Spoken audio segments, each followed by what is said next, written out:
नमस्कार दोस्तों, स्वागत है आपका स्टडी फॉर सिविल सर्विसेज में। वीडियो को पूरा देखिए। कोई भी आपका फीडबैक है, कोई सजेशन है, तुरंत वीडियो में कमेंट करके जरूर बताइए। अच्छा लगे तो वीडियो लाइक जरूर कर लीजिए और ऐसे वीडियो लगातार फ्री में पाने के लिए चैनल को तुरंत सब्सक्राइब कर लीजिए और बेल आइकन को जरूर टैप कर लीजिए ताकि आगे भी सारे वीडियो आपको मिलते रहे। यूट्यूब में फॉलो करते हैं तो प्लीज ये वाला फ्री टेलीग्राम चैनल जरूर ज्वाइन कर लीजिएगा। सारे नोटिफिकेशन, सारे अपडेट यहीं पे आते हैं, ध्यान रखिएगा। स्टडी फॉर सिविल सर्विसेज का कोई भी पेड ग्रुप अगर आपको ज्वाइन करना है तो सिर्फ 856480560609797523864455 यही नंबर है हमारे, सिर्फ जहां पे कॉल या व्हाट्सएप कर सकते हैं। इंस्टाग्राम पे हमारा पेज जरूर फॉलो कर लीजिएगा, studyforcivil.services है। ट्विटर पे हमको जरूर फॉलो कर लीजिएगा, @studyforcivils है। सारे क्वेश्चन अटेम्प्ट करिए और स्कोर अपना तुरंत। नमस्कार दोस्तों, स्वागत है आपका स्टडी फॉर सिविल सर्विसेज में। आरओ पेड क्विज लगातार हम देख रहे हैं। अब पिछले वीडियोस जो हो चुके हैं नीचे प्लेलिस्ट में ऐड किए हुए हैं, डिस्क्रिप्शन बॉक्स में लिंक है, आप वहां से देख लीजिए। कोर्सेज में एडमिशन लेने के लिए भी कॉन्टैक्ट डिटेल आपको वहां पे मिल जाएगी, उस पर कॉन्टैक्ट करें आप, पूरी आपको इन्फॉर्मेशन दे दी जाएगी वहां से। तो हम शुरू करेंगे बिना किसी देरी के। पहला प्रश्न देखिए, दो कथन है, कौन सा सही है। तो सम्राट अशोक के बारे में आप सबने पढ़ा होगा, प्राचीन भारतीय इतिहास के सर्वाधिक जो कह लीजिए प्रसिद्ध सम्राट हुए, बिल्कुल ये कथन ठीक है। दूसरा है कि इनका जो राज्याभिषेक है 369 ईसा पूर्व में लिखा है, ये गलत है। लगभग जो है इनका ये 100 साल बढ़ा के लिखा है, 269 ईसा पूर्व जो है ये करेक्ट हो जाएगा। तो हम इसमें से सिर्फ पहला जो है ये सही होगा। यहाँ पे आप इसको इंग्लिश में भी देख सकते हैं। अब देखिए, शासक कई सारे अन्य नामों से है ना, या उपाधियों से भी जाने जाते हैं, अलग अलग जगह जो चीज़ मेंशन की गई है। तो अब इसमें पूछ रहे हैं कि जो है विष्णु पुराण में किस नाम से इनका वर्णन किया गया है। तो इसमें है अशोक वर्धन, ए विकल्प। अशोक के अभिलेखों को सर्वप्रथम किस वर्ष में कलकत्ता टकसाल के अधिकारी जेम्स प्रिंसेप ने पढ़ा था। तो ये काफ़ी पॉपुलर है, हर बार चीज़ें पूछी जाती हैं इसी संबंध में। इनके अभिलेख काफ़ी इंपॉर्टेंट हैं अब अशोक के। तो उसको जो है ये इसने पढ़ा था जेम्स प्रिंसेप ने 1837 में। ऑप्शन ए जो है करेक्ट हो जाएगा ये। अब जैसे अशोक के शिलालेखों के बारे में आपने पढ़ा होगा, तो जो दीर्घ शिलालेख है 14, तो उसमें से जो 13वां है शाहबाज गढ़ी जिसे कहा जाता है, उसको किसने प्रथम बार पढ़ा था। तो यहाँ पे इसको पढ़ने वाला जो है इसका नाम था नॉरिस, विकल्प ए करेक्ट हो जाएगा। ये लगभग 1840 ईस्वी की बात है। कौन सा कथन इसमें देखिए गलत है।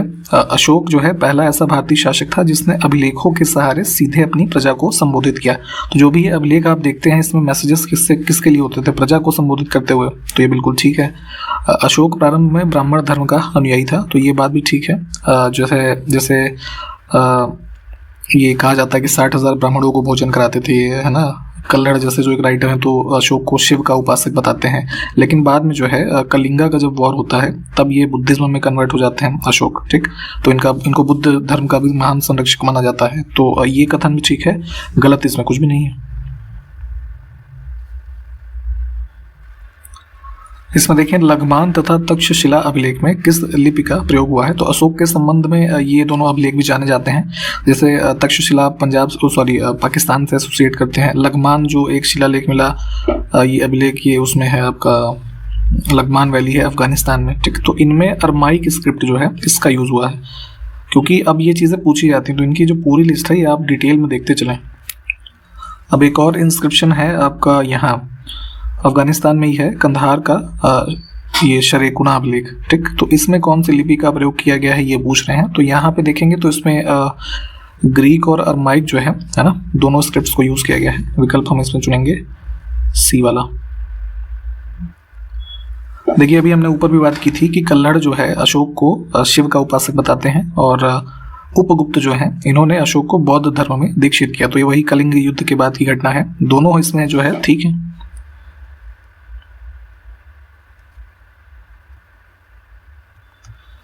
पर्यावरण प्रदर्शन सूचकांक 2022 में शीर्ष स्थान जो है किस देश ने हासिल किया है। तो ये है टॉप डेनमार्क।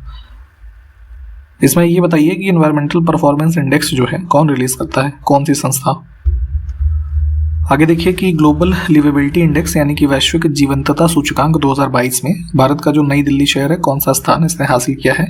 तो इकोनॉमिस्ट इंटेलिजेंस यूनिट जो है इनके द्वारा ये रिलीज किया जाता है। इसमें जो दुनिया के रहने योग्य शहर हैं उसकी सूची एक प्रकार से ये है इंडेक्स। तो सबसे टॉप पे था इसमें वियना ऑस्ट्रिया का, और अगर हम बात करें न्यू दिल्ली की तो इसकी रैंकिंग थी 112। विकल्प हमारा बी करेक्ट हो जाएगा। मुंबई भी था इसमें जो है 117 नंबर पे। विश्व प्रतिस्पर्धात्मक सूचकांक 2022 में शीर्ष के 3 देशों में से कौन सा देश जो है शामिल नहीं है। तो जो भी लीडिंग इकोनॉमीज हैं आपस में इकोनॉमिकल टर्म्स में कंपटीशन अगर देखें तो उसके संबंध का ये इंडेक्स है ना, विश्व प्रतिस्पर्धा सूचकांक। तो इसमें टॉप पे 3 देश हैं जो है ये डेनमार्क, स्विट्जरलैंड और सिंगापुर। तो स्वीडन जो है ये चौथे स्थान पे था, ये और हो जाएगा। इसमें अगर इंडिया की रैंकिंग की बात करें तो इसमें इंडिया की रैंकिंग थी 37th। सस्टेनेबल डेवलपमेंट गोल्स के बारे में आपने पढ़ा होगा, जिनको अचीव करने का टारगेट 2030 तक है ना, कुल 17 इनकी संख्या है। तो उसके एक सूचकांक के अंतर्गत भारत को कौन सा स्थान प्राप्त किया गया है ना। तो इसमें टॉप पे था फिनलैंड, है ना। और इंडिया की रैंकिंग की बात करें तो 2022 के इंडेक्स में 121वीं रैंकिंग है ना। इससे पिछले वाले में 120 थी। भारत की प्रथम हवाई डाक सेवा किस वर्ष में नैनी, जो कि इलाहाबाद में है ना, इसके मध्य शुरू की गई थी। तो ये वहाँ का एक जो है एक छोटा टाउन है, कह लीजिए इलाहाबाद का, प्रयागराज जिसे आप कहते हैं उत्तर प्रदेश में।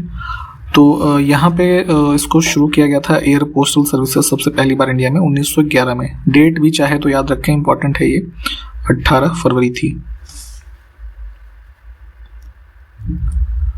आगे देखें कि संविधान के किस अनुच्छेद के अनुसार राष्ट्रपति भारत के जो है उच्चतम न्यायालय का न्यायाधीश नियुक्त होने के लिए जो व्यक्ति अर्हित है ना, यानी कि ऐसी कंडीशंस जो सुप्रीम कोर्ट का जज बनने के लिए होती हैं, अगर वैसे किसी के पास है तो किसी व्यक्ति को ऐसे भारत का महान्यायवादी, यानी कि जो ये होते हैं ना अटॉर्नी जनरल, उनकी नियुक्ति उस रूप में करेंगे राष्ट्रपति। तो ये प्रावधान हमारा भाग 5 के अनुच्छेद जो है 76 के सब क्लॉज 1 में है ना। 76 ओवरऑल जो है अब ये अटॉर्नी जनरल से ही संबंधित है, तो सभी प्रावधानों को चाहे तो देख लीजिए। देखिए, महान्यायवादी की नियुक्ति से संबंधित कौन सा कथन सही है ये बताना है। तो पहला देखिए 2-3 कंडीशन होती है, वह भारत का नागरिक होना चाहिए, ये तो मैंडेटरी है। हालांकि मैंडेटरी सारी कंडीशंस हैं, अगली देखते हैं।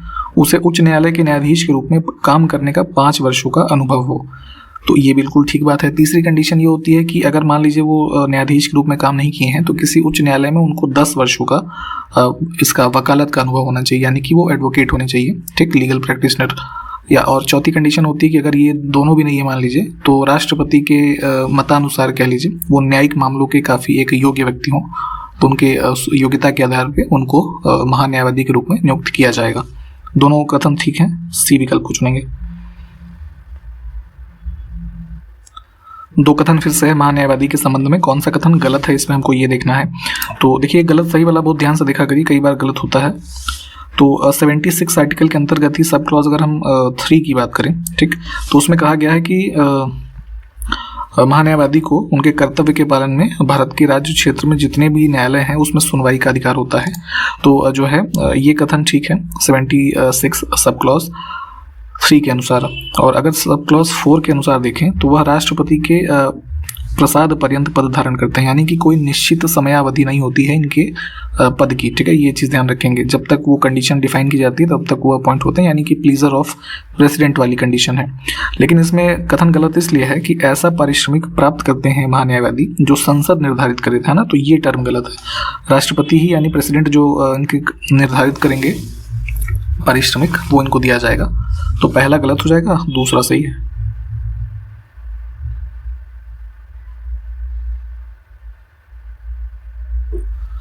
अब उसी प्रकार से राज्यों में महाधिवक्ता के पद का सृजन किया गया है संविधान के अंतर्गत। तो कौन सा अनुच्छेद राज्य के महाधिवक्ता के लिए है, तो ये होता है पार्ट 6 में 165। नियंत्रक एवं महालेखा परीक्षक से संबंधित यानी सीएजी की बात हो रही है, ठीक। तो कौन सा कथन सही है, तो पहला है कि यह राष्ट्रपति के प्रसाद पर्यंत अपना पद धारण करता है। तो ये कथन गलत है क्योंकि इनकी कंडीशंस थोड़ी अलग हैं। ये जैसे कार्यकाल निश्चित होता है 6 वर्ष की आयु तक या फिर 65 साल की उम्र हो जाए तब तक, है ना, ये अपने पद पे रहेंगे। और इनको हटाने के लिए भी प्रॉपर प्रोसीजर होता है संसद के द्वारा। तो ये जो है गलत है। दूसरा है कि भारत में नियंत्रक एवं महालेखा परीक्षक सार्वजनिक धन की प्राप्ति और निर्गम पर नियंत्रण का कार्य नहीं करता है। तो ये कथन बिल्कुल ठीक है क्योंकि जो सार्वजनिक धन की प्राप्ति और निर्गम है ये इस पर नियंत्रण नहीं बल्कि इसका ऑडिट करते हैं, है ना, इसका लेखा परीक्षण करते हैं। तो जो है केवल 2 को चुनेंगे हम।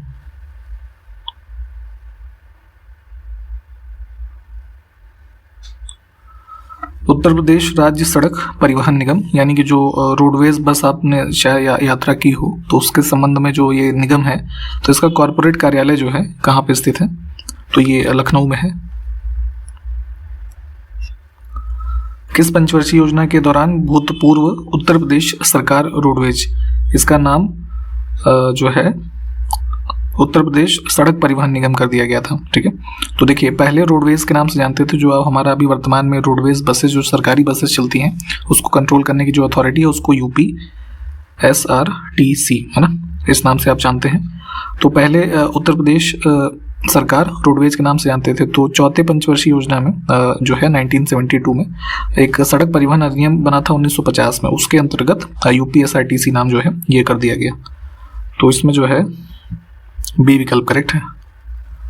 Para troopers training school Uttar Pradesh के किस शहर में स्थित है, तो ये जो है इसको एस्टैब्लिश किया गया था 1948 में, आगरा में है। ये क्या होता है पैरा ट्रूपर्स ट्रेनिंग स्कूल, क्या कार्य है इसका, जरा कमेंट के माध्यम से बताइए। तो अब देखिए पर्यावरण संरक्षण की दिशा में जो किए गए कुछ ये प्रमुख प्रयास है मान लीजिए, ठीक, तो कुछ सम्मेलन और ये जो घोषणा पत्र है उसके वर्ष लिखे हुए हैं और उनके नाम। तो गलत वाला देखेंगे हम, रियो सम्मेलन जिसे आप एजेंडा 21 के अडॉप्शन के रूप में जानते हैं, ठीक, ये हुआ था रियो डी जेनेरियो ब्राजील में 1992 में, तो ये वाला गलत हो जाएगा। अब बाकी के वर्ष ठीक है। फिर से वही गलत चुनना है युग्म, तो ये कानकुन सम्मेलन जो है 2012 लिखा है, ये गलत हो जाएगा। इसमें एक जो है ग्रीन क्लाइमेट फंड बनाने के लिए सहमति हुई 2010 में हुआ था ये, ठीक। बाकी के विकल्प ठीक है, इन्हें देखते चलिए। अब इसमें कौन सा युग्म सम्मिलित नहीं है फिर से देखते हैं। तो लीमा कॉन्फ्रेंस, पेरिस और ग्लासगो, तो कॉन्फ्रेंस ऑफ पार्टीज के नाम से आप जैसे ये समिट पढ़ते हैं, तो लीमा कॉन्फ्रेंस है COP20 है ना, और पेरिस वाला जो काफ़ी फेमस है COP21, और ग्लासगो जो है ये कब हुआ, तो ये अभी रिसेंट में हुआ है 2021 में, तो COP26 है ये। तो इसमें से गलत कुछ भी नहीं है। अभी देखिए हमने ऊपर रियो समिट की बात की थी, ठीक है। तो जलवायु परिवर्तन पर UN फ्रेमवर्क संधि के दस्तावेज पर वर्ष 1992 में ब्राजील के किस शहर में अर्थ समिट के दौरान सहमति हुई थी, तो वही अर्थ समिट के रूप में जाना जाता है। इसको डिटेल में भी देखिएगा, ये रियो डी जेनेरियो करेक्ट हो जाएगा। देखिए इसमें कई बार कंफ्यूजन हो जाती है स्टूडेंट्स को, एग्जाम में पूछता है, स्टेटमेंट भी कई बार कंफ्यूजिंग तरीके से वो पूछते हैं कि उत्तर प्रदेश की जो सीमा है कितने राज्यों के साथ लगती है। देखिए अगर सिर्फ राज्यों की बात हो, स्टेट्स की है ना, तो वो है 8। अगर पूछे कि कितने राज्य और केंद्र शासित प्रदेश के साथ लगती है तो हो जाएगा 9, क्योंकि दिल्ली के साथ भी लगती है ना। तो इसमें हम राज्य पूछा जा रहा था तो 8 को चुनेंगे। अब है कि उत्तर प्रदेश का सबसे बड़ा तथा सबसे छोटा जिला जो है वो कौन सा है, तो 75 कुल जिले हैं। सबसे बड़ा है लखीमपुर खीरी और सबसे छोटा है हापुड़ है ना, जो कि इससे गाजियाबाद से कट करके बना है। आगे देखें निम्नलिखित में से कौन सा उत्तर प्रदेश का जिला है जो नेपाल के साथ अपनी सीमा साझा नहीं करता है। तो देखिए नेपाल से लगने में सहारनपुर जो है ये ऑड हो जाएगा, शुरू के 3 तो है ही हैं। इसके अलावा जैसे हम बात करें तो लखीमपुर खीरी हो जाएगा, ठीक है। इसमें बलरामपुर बहराइच हो जाएगा, ठीक। और क्या बच गया, सिद्धार्थनगर, महाराजगंज, ये सब जो जिले हैं ये नेपाल से सीमा साझा करते हैं। अब हरियाणा राज्य के साथ सीमा साझा नहीं करता है कौन सा जिला उत्तर प्रदेश का, ये बताना है। तो इसको प्लीज मैप जो है ना अपने एटलस में या मैप में देख लीजिएगा इन सभी चीज़ों को, जितने जितने स्टेट के साथ जो जिले लगते हैं ये चीज़ें पूछी जाती हैं, ठीक। तो अब इसमें हो जाएगा क्या, रामपुर और हो जाएगा, बागपत है, सहारनपुर की सीमा से हरियाणा से लगती है, मथुरा की लगती है। इसके अलावा अगर हम बात करें तो शामली है ना, फिर क्या बच गया, गौतम बुद्ध नगर हो जाएगा है ना, अलीगढ़ हो जाएगा, ये सब शामिल हैं इसमें। देखिए एक एडवाइजरी बॉडी के रूप में नीति आयोग को आप जानते हैं, national institute for transforming India. तो इसकी स्थापना जो है कब हुई है, इसका सृजन कब हुआ, तो प्लानिंग कमीशन इसके पहले था, ठीक है। तो इसको रिप्लेस करके नीति आयोग की स्थापना की गई है 1 जनवरी 2015 से। अब योजना आयोग का गठन कब हुआ था ये पूछ रहे हैं आपसे, तो ये स्टैब्लिश किया गया था जो है 1950 में 15 मार्च। अब यहाँ पे देखिए 4 स्टेटमेंट है, कौन सा सही नहीं है ना, ये हमको फाइंड करना है। तो चारों को देख लीजिए, इसमें गलत वाला आपको बताते हैं। लिखा है कि योजना आयोग का विघटन 2015 में किया गया था। तो चूंकि नीति आयोग स्टैब्लिश हुआ 1 जनवरी 2015 से, तो उसके पहले ही इसको विघटित किया गया था प्लानिंग कमीशन को। ये डेट थी आपकी जो है 17 अगस्त 2014। तो ये गलत हो गया। बाकी के जो ऑप्शंस हैं इसको देख लें, ये सब ठीक है। अब है कि कौन सा कथन सही है। तो 5 ईयर प्लान्स के बारे में हमारे पास 2 स्टेटमेंट है, देख लेते हैं इसको। पहला है कि पहली पंचवर्षीय योजना हेरोड डॉमर मॉडल पर आधारित थी, ठीक। तो ये हमारा कथन बिल्कुल ठीक है। जो विश्वविद्यालय अनुदान आयोग यानी कि UGC है ना, इसकी स्टैब्लिशमेंट इसके प्लान में की गई, क्योंकि इसका टाइम पीरियड है 1951 से 56, ठीक, पहले पंचवर्षीय योजना का। तो इसके दौरान UGC तथा जो है IITs वगैरह जो हैं कुछ इसी दौरान इसको इस्टेब्लिश किया गया। तो दोनों ठीक है। अब देखें कि दूसरी पंचवर्षीय योजना से संबंधित कौन सा कथन गलत है। तो दूसरी पंचवर्षीय योजना कब से कब तक थी? 56 से 61 तक, ठीक। तो इसे महालनोबिस योजना के नाम से भी जाना जाता है। तो PC महालनोबिस जो है उनके नाम पर रखा गया, बिल्कुल ठीक है। इस योजना के दौरान जो है तीव्र औद्योगिकीकरण जो है इसका लक्ष्य था हमारे दूसरे पंचवर्षीय योजना का। तो ये भी बिल्कुल ठीक है ना। तो कृषि से शिफ्ट होकर के हम इंडस्ट्रियलाइजेशन पे आए थे। तो इसमें गलत कुछ भी नहीं हुआ ना, तो D विकल्प को चुन लीजिए। स्टेट बैंक ऑफ इंडिया जो है इसका मुख्यालय कहाँ पर स्थित है? तो स्टेट बैंक ऑफ इंडिया और RBI जो है इसका भी मुख्यालय मुंबई में है। अब सेकंड 5 ईयर प्लान के संबंध में 2 स्टेटमेंट फिक्स है कि कौन सा सही है ना। तो देखिए, इस योजना में विदेशी ऋण के माध्यम से भारी आयात करने पर सुझाव दिया गया था। तो ये ठीक है, यहाँ पे जो है आयात पे जोर दिया गया, ज़रूरतें थी उस समय हमारे देश की। और दूसरा है कि इस योजना में मुख्य फोकस अब उद्योग से हटकर कृषि पर किया गया। तो अभी आपको ऊपर बताया था कि अब इसमें उद्योग से नहीं बल्कि कृषि से जो ध्यान फोकस, चूंकि कृषि पे पहले पंचवर्षीय योजना में रहा, तो कृषि से हट करके अब उद्योग पे आया था इसमें। तो ये गलत हो जाएगा, है ना। तो सही सिर्फ पहला है।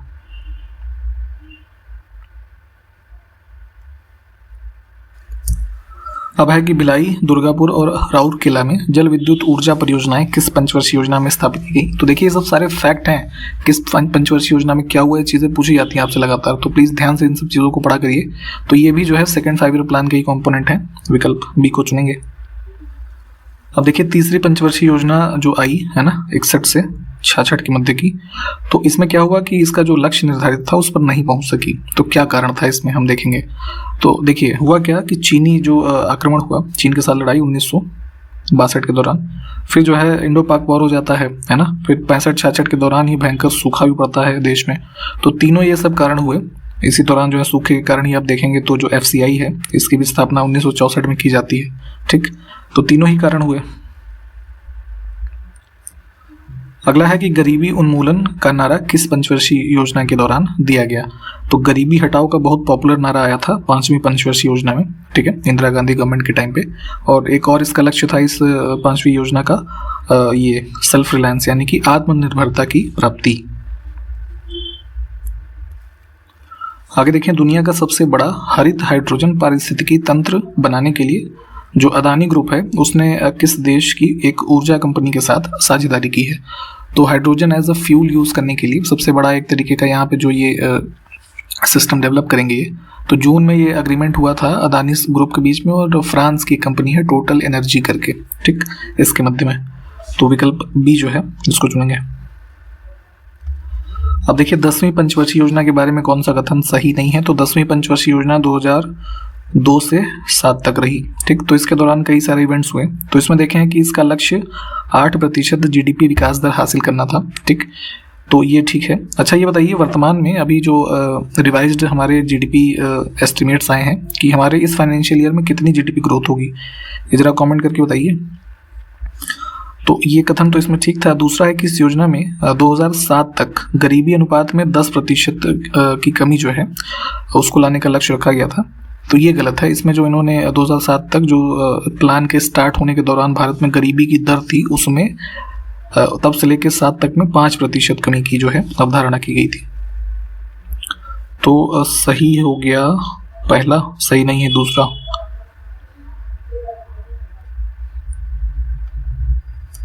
अब नेक्स्ट ईयर देखिए, इसके अब जो प्लान आया 11वीं पंचवर्षीय योजना 7 से 12 के बीच का, ठीक, तो उसके संबंध में कौन सा कथन सही है? तो इसमें है कि इस योजना में कृषि विकास को 4% तक बढ़ाने का लक्ष्य रखा गया। तो मतलब प्लान के स्टार्ट होने से और एंड के जो ईयर है उसके रेफरेंस में इस चीज़ को देखा जाता है, तो ये 4% वाला ठीक है। दूसरा है कि इस योजना में जो कुल प्रजनन दर थी उस समय उसको घटा करके 2.4 तक लाने का, है ना, लक्ष्य रखा गया, तो ये गलत हो जाएगा। इसमें इन्होंने 2.1 का जो है लक्ष्य रखा था, ठीक। तो इसमें चुनेंगे कौन सा? पहला।